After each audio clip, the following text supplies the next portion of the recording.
Doctor K Sudhakar ವಿರುದ್ಧ ಹಗುರ ಮಾತು, ದಾಖಲೆ ಸಮೇತ ಚರ್ಚೆಗೆ ಸವಾಲು. ಮರಳುಕುಂಟೆ ಕೃಷ್ಣಮೂರ್ತಿ. ಸಂಸದ ಡಾಕ್ಟರ್ ಕೆ ಸುಧಾಕರ್ ಅವರು ಅಭಿವೃದ್ಧಿಯ ಹರಿಕಾರ ಎಂಬುದು ಕ್ಷೇತ್ರಕ್ಕಷ್ಟೇ ಅಲ್ಲ, ಇಡೀ ರಾಜ್ಯಕ್ಕೆ ತಿಳಿದ ಸಂಗತಿಯಾಗಿದೆ. ಆದರೆ ಅವರನ್ನ ಹೊಗಳಿಕೊಂಡೇ ಕಾಂಗ್ರೆಸ್ ಬಿಟ್ಟು ಬಿಜೆಪಿ ಸೇರಿದ ಪುರದಗಡ್ಡೆ ಮುನೇಗೌಡ ಇದೀಗ ಡಾಕ್ಟರ್ ಸುಧಾಕರ್ ವಿರುದ್ಧ ತೆಗಳುತ್ತಿರೋದು ಅವಕಾಶವಾದಿ ರಾಜಕಾರಣದ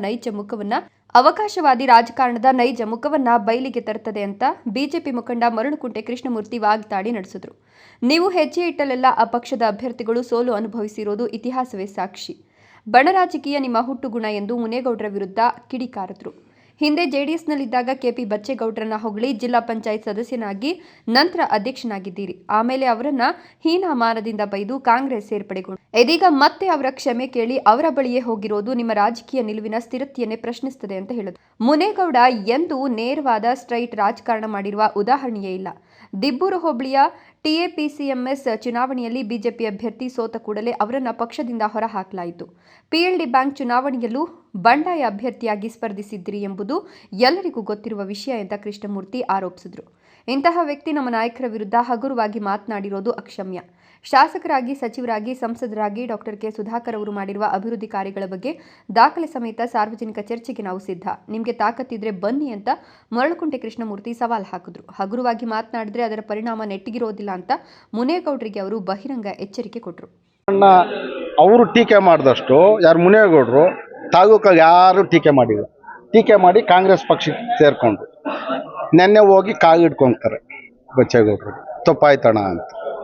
ಕಾಂಗ್ರೆಸ್ನಾಗ ಬಂದರು, ಹಾಗೆ ಗುಂಪುಗಾರಿಕೆಯನ್ನು ಮಾಡಿ ಪ್ರದೀಪ್ ಈಶ್ವರ್ಗೆ ಯಾವಾಗ ಟಿಕೆಟ್ ಅನೌನ್ಸ್ ಮಾಡಿದ ತಕ್ಷಣ ಪ್ರದೀಪ್ ಈಶ್ವರ್ ಸೋತೋಗ್ತಾರೆ, ಡಾಕ್ಟ್ರ್ ಗೆಲ್ತಾರೆ ಅಂತಕ್ಕಂಥ ಒಂದೇ ಉದ್ದೇಶದಿಂದ ನಮ್ಮ ಡಾಕ್ಟ್ರು ಅಂಥ ಕೆಲಸ ಮಾಡಿದ್ರು, ಇಂಥ ಕೆಲಸ ಮಾಡಿದ್ರು ಅಂತ ಹೋಗಿದ್ರು. ಯಗ ಸಭೆಯಾಗ ಯಗ ಕಾರ್ಯಕ್ರಮದಾಗ ಪಕ್ಷಕ್ಕೆ ಬಂದರು. ನಾವು ಸ್ವಾಗತ ಮಾಡಿದ್ರಿ, ಇರುಗಿ ಬಿಡು ಒಂದು ಕಡೆ ಕೆಲಸ ಮಾಡ್ಕೊಂಡು ಹೋಗ್ತಾರೆ ಅಂತ. ಈಗ ಬಂದು ಗುಂಪುಗಾರಿಕೆಯನ್ನು ಮಾಡಿದ್ರು, ಗುಂಪನ್ನು ಹೊಡೆದ್ರು, ಈಗ ತರಗ ರಾಜಕಾರಣ ಮಾಡಿದ್ರು. ಮೊದಲು ನಾವಾಗ ಚೆನ್ನಾಗಿದ್ರಿ, ಅವನು ಬಂದ ಮ್ಯಾಗನೇ ಬಿ ಜೆ ಪಿ ಗುಂಪುಗಾರಿಕೆ ಆಗಿದೆ. ಈಗ ಗುಂಪುಗಾರಿಕೆ ಮಾಡಿಕೊಂಡು ಇವತ್ತು ಶಾಸಕರು ಮೆಚ್ಚಿಸೋದಕ್ಕಾಗಿ ನಮ್ಮ ಡಾಕ್ಟ್ರನ್ನ ಟೀಕೆ ಮಾಡ್ತಾರೆ. ಇವತ್ತು FIR ಹಾಕಿ ನಮ್ಮ ಡಾಕ್ಟ್ರ್ ಯಾರನ್ನೂ ಒಳಗಡೆ ಹಾಕ್ಸಿಲ್ಲ. ಇವತ್ತು ಯಾರು ಮಾತಾಡ್ತಾ ಇದ್ರು ಅವ್ರು ಅನ್ಯಾಯ ಮಾಡಿಸಿರತಕ್ಕಂಥ ಕೆಲಸ ಜೈಲಿಗೆ ಹಾಕ್ಸಿರೋದು ನಮ್ಮ ನಾಯಕರಾಗ. ಇವತ್ತು ಯಾರು ಮಾತಾಡಿದಾರೋ ಅವ್ರು ಹಿಂದೂ ಮುಂದೆ ಇರ್ತಕ್ಕಂಥವ್ರೆ ಆ ಕೆಲಸವನ್ನು ಮಾಡಿರ್ತಕ್ಕಂಥದ್ದು. ನನ್ನ ಮ್ಯಾಗ FIR ಹಾಕಿದ್ದಾರೆ ಅಂತ ಜೋರ ಧ್ವನಿಯಾಗಿ ಮಾತಾಡ್ತಾನೆ ಅಗಸ್ವಾಮಿ. ಒಬ್ಬ VSSN ಅಧ್ಯಕ್ಷನಾಗಿದ್ಕೊಂಡು ಸೂಪರ್ ಸಿಟ್ ಆದ್ಮೇಲೆ ಬೀಗ ಹೊಡೆದು ರೆಸಿಗ್ನೇಷನ್ ಬುಕ್ ತಗೊಂಡು ಅವನೇ ಬರ್ಕೊಂಡು ಸೆಕ್ರೆಟ್ರಿ ಸೈನು ಮಾಡಿದಾಗ FIR ಹಾಕ್ಸ್ತೀರಾ, ಇನ್ನೇನು ಹೂನಾರ ಹಾಕಿ ಮೆರವಣಿಗೆ ಮಾಡಬೇಕಾ?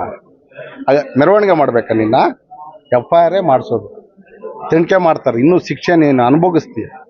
ಗುಂಪುಗಾರಿಕೆ ಮಾಡೋಕ್ಕೆ ಹೋಗ್ಬೇಡ. ತಾಲೂಕು ಒಂದು ನೆಮ್ಮದಿ ರಾಜಕಾರಣ ಮಾಡ್ಕೊಂಡು ಹೋಗ್ತಾರೆ ಮೊದಲಿಂದನೂ. ಆ ರೀತಿ ರಾಜಕಾರಣ ಮಾಡಿ, ತರಗ ರಾಜಕಾರಣ ಮಾಡಿ, ಗುಂಪುಗಾರಿಕೆ ರಾಜಕಾರಣ ಮಾಡಿ ವಾತಾವರಣವನ್ನು ಕೆಡ್ಸೋಕೆ ಹೋಗ್ಬೇಡ. ನಿನ್ನ ಇವತ್ತೇನು ಬಚ್ಚೇಗೌಡರು ಸೋತರು, ಅದೇ ರೀತಿ ನಮ್ಮ ಡಾಕ್ಟ್ರು ಸೋತರು. ನೀನು ಬಂದ್ಮ್ಯಾಗ ಪ್ರದೀಪ್ ಈಶ್ವರು ಕೇವಲ 6 ತಿಂಗಳದಾಗ ನಿನ್ನ ಹೊರಗಡೆ ಹಾಕ್ತಾರೆ. ನಿನ್ನ ಒಂದು ವಾತಾವರಣ ನೋಡಿ.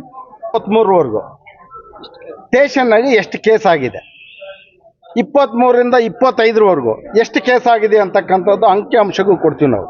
ಬೇರೆ ಆರೋಪ ಮಾಡೋದೀಗ ಆಗೊಬ್ಬರು ಸ್ಟೇಷನ್ ಹತ್ರ ಇರ್ತಾರೆ ಈಗ ಜನ. ಇವಾಗ ಹೋಗ್ರಿ 100ರಿಂದ 150 ಜನ ಇರ್ತಾರೆ. ಆ ಗ್ರಾಮಾಂತರ ಸಬ್ ಇನ್ಸ್ಪೆಕ್ಟರ್ ಕೆಲಸ ಮಾಡ್ತಾ, ಈಗ ರಿಯಲ್ ಎಸ್ಟೇಟ್ ಕೆಲಸ ಮಾಡಬೇಕು. ಆ ಕೆಲಸನೇ ಆತ ಮಾಡ್ತಾ ಇರೋದು. ಒಂದು ಕಂಪ್ಲೇಂಟ್ ಕೊಟ್ರೆ 15 ದಿನ ತಗೊತಾನೆ FIR ಹಾಕೋದಕ್ಕೆ. ಇಂಥ ಅಧಿಕಾರಿ ಇರ್ತಕ್ಕಂಥದ್ದು. ಅದೇ ನಮ್ಮ BJP ಸರ್ಕಾರದಾಗ 13ರಿಂದ 23ವರೆಗೂ ಇಂಥವ್ರು ಒಬ್ಬರಿದ್ದಿದ್ರೆ 1 ದಿನ ಇರಿಸ್ತಾ ಇರಿ. ಯಾರು ದುಡ್ಡು ಕೊಡ್ರು ಅವ್ರು ಕೆಲಸ ಮಾಡ್ತಾನೆ. ಈ ಕೆಲಸ ಅವನ ಮ್ಯಾಗ FIR ಹಾಕ್ಸ್ಬೇಕಾದ್ರೆ SP ಅವ್ರಿಗೆ IG ಫೋನ್ ಮಾಡಬೇಕಾಗಿತ್ತು. ಅವ್ರ ಮ್ಯಾಗ ಒತ್ತಡ ತಂದು FIR ಹಾಕ್ಸಿರೋದು. ಕಾಂಗ್ರೆಸ್ ಸರ್ಕಾರ ಬಂದ್ಮೇಲೆ ಸರ್ ತಮಗೆ ನಾನು ಹೇಳಿದ್ನಾಗ, ನೀವು ಸ್ಟೇಷನ್ಗೆ ಹೋಗಿ ಮಾಹಿತಿ ತಗೊಳ್ರಿ. 13ರಿಂದ 23ವರೆಗೂ ಎಷ್ಟು ಕೇಸ್ ಆಗಿದೆ, 23ರಿಂದ 25ಕ್ಕೆ ಎಷ್ಟು ಕೇಸ್ ಆಗಿದೆ ಅಂತಕ್ಕಂಥದ್ದು ಕಣ್ಣಿಗೆ ಕಾಣಿಸುತ್ತೆ.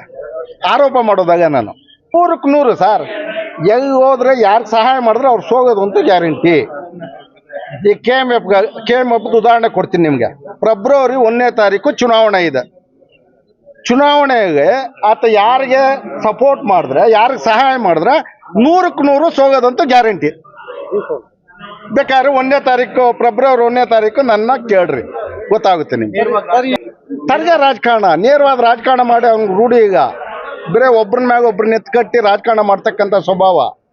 ಇವತ್ತು ಕೇವಲ ಇವತ್ತು 31 ಡಿಸೆಂಬರ್, ಫೆಬ್ರವರಿ 1 ಅಂದರೆ ಇನ್ನು 31 ದಿನ ನೋಡ್ತಾ ಇರಿ. 1ನೇ ತಾರೀಕು ಫೆಬ್ರವರಿ 1ನೇ ತಾರೀಕು ಮುನೇಗೌಡರು ಯಾರಿಗೆ ಸಹಾಯ ಮಾಡಿದ್ರೆ, ಯಾರ ಪರವಾಗಿ ಕೆಲಸ ಮಾಡಿದ್ರೆ ಅವರಂತೂ 100ಕ್ಕೆ 100 ಸೋಗ್ತಕ್ಕಂಥದ್ದು guarantee. Jangalahalli Ashwath, power news 1 Chikkaballapur.